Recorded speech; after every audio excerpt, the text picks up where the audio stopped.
আমার ভিডিওটা কত দূর পর্যন্ত যাবে বা কত লোকই বা দেখবে, তবু আমার অনুরোধ প্লিজ এই ভিডিওটা প্রচুর প্রচুর মানুষ যেন দেখে, কারণ এটা একটা অত্যন্ত কষ্টের, শুধু আমার একার নয়, মানে প্রচুর প্রচুর মানুষের কাছে যেন ভিডিওটা পৌঁছায়। তো প্রথমে আমি বলে রাখি, নমস্কার, আমি একজন সেলার, শাড়ি বিক্রি করি, আর আমি জন্ম থেকে শান্তিপুরের মেয়ে, শান্তিপুরেই বড় হয়েছি। তো আজকের ভিডিওটা হচ্ছে এই যে তাঁতের শাড়ি, যে শাড়িটা আমি পরে রয়েছি, এটা হচ্ছে 10 বছর আগের পুরনো একটা তাঁতের শাড়ি। তো এই শাড়িটা জানো তো, আমি কোনোদিনও এই শাড়িটাকে অবহেলা করতে পারিনি, কারণ যেহেতু আমার বাড়ি শান্তিপুর,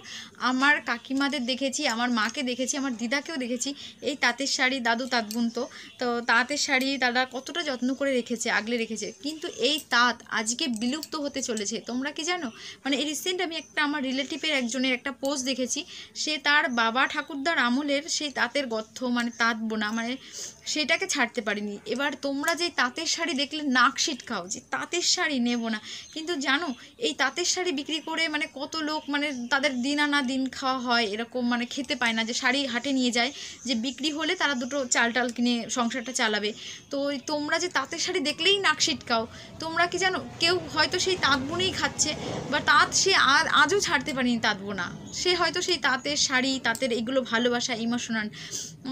খুবই খারাপ লাগে। আমার রিলেটিভরাই আমাকে বলে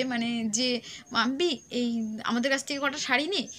এরকম বিক্রি করে দে, কারণ তারা দিন আনা দিন খাওয়া, এই শাড়ি বিক্রি করেই তারা দুটো খায়, তাদের সংসার চালে, তাদের দুটো অন্ন জোগায়। কিন্তু যখনই এবার আমি কি করে নেব, কারণ আমি নিয়েও তো আমি বিক্রি করব শাড়িটা, কিন্তু তোমরা তো কিনবে না, কারণ তোমরা তাদের শাড়ি দেখলেই নাক সিটকাবা। আচ্ছা, তোমরা যদি এই যে সামনে পুজো আসছে, তোমরা আমরা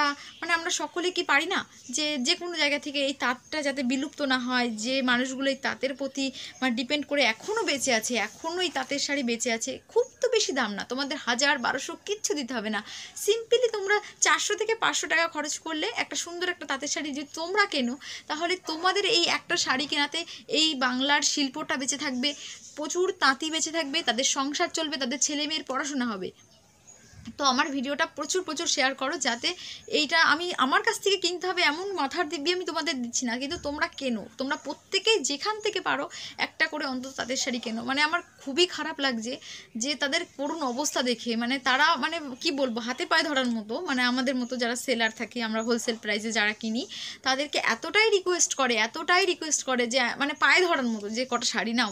ওদের বলতে আমার এতটাই কষ্ট হচ্ছে, ওদের আর কি সংসারটা চলবে তাহলে আমরা যদি শাড়ি কিনি। এবার আমরা কিনে কি করব, কাদের কাছে বিক্রি করব? তোমরা যদি না কেনো, তা তোমাদের কাছে আমার অনুরোধ যে তোমরা অন্তত, বেশি তো নয়, আরে পিওর কটনের মধ্যে, দেখতে পাচ্ছ কতটা সুন্দর শাড়িটা, পিওর কটনের মধ্যে।